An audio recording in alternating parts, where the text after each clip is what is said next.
Inna lillahi wa inna ilaihi raji'un. A yanzu ne wani mummunan bidiyo game da Sarkin Kano Sunusi Lamiɗo Sunusi ya bayyana, inda aka nuno hotunansa yadda yake shoshalewa da 'yan mata a lokacin da yake ƙasashen waje. Babu shakka wannan bidiyo ya yi matuƙar ba wa mutane mamaki ƙwarai da gaske, duba da yadda ake ganinsa mutum ne mai ilimin addini da kuma sanin ya kamata. Amma kuma a ce irin wannan ta faru da shi, babu shakka abu ne mai ɗaga hankali, kuma shi ma bidiyon na ƙoƙarin ba shi matsala. Masu sauraro assalamu alaikum, barkanmu da wannan lokaci, barkanmu da jimirin sake kasancewa da ku a cikin wannan tasha tamu mai ɗimbin albarka wato Katabi News TV. Tasha ce da take kawo muku zafafan labarai da rahotanni waɗanda ke zagaye da ku birni da ƙauyuka. Kada ku manta ku danna mana subscribe, kana ku danna mana alamar ƙararrawar sanarwa domin sanar da ku da zarar mun ɗora sababbin shirye-shiryenmu waɗanda ke nuna muku abubuwan da ke faruwa birni da ƙauyuka da ma na ƙasashen waje. Ku ci gaba da bibiyar mu domin jin zazzafan labarin da muka zo muku da shi. A yau ne wani mummunan bidiyo na Sarkin Kano Sunusi Lamiɗo Sunusi na biyu ya fito, inda yake shoshalewa da 'yan mata idan ya fita ƙasashen waje.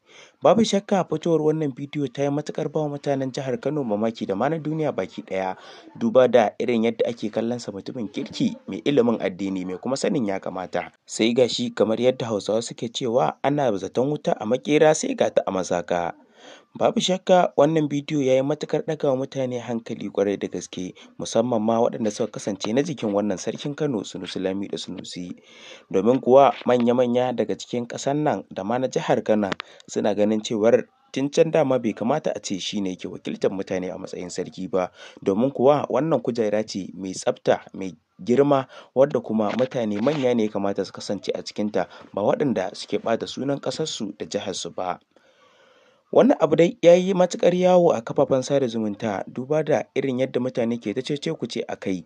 Wasu suke cewa tun farko dama Alhaji Aminu Ado Bayero shi ya kamata a bari a matsayin sarkin, domin kuwa Sunusi Lamiɗo Sunusi sun daɗe da sanin cewar yana aikata irin haka.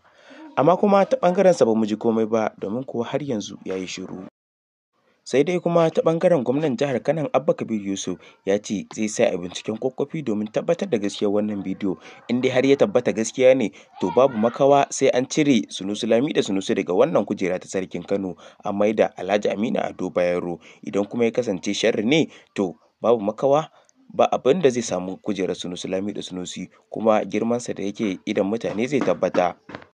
Sai dai kuma abin da ya ƙara kambama wannan labari shine wasu daga cikin makusantansa sun ce tabbas in dai sun fita wasu ƙasashen waje yana aikata irin haka, ko da shi kaɗai ya fita ko ma da wasu magoya baya nasa suka je, domin kuwa yana zuwa ya zauna da 'yan matan da ba nasa ba, su je su dinga shoshalewarsu har su dinga yi musu hotuna da bidiyoyi. To ɗaya daga cikin waɗannan ne ya fara bayyana.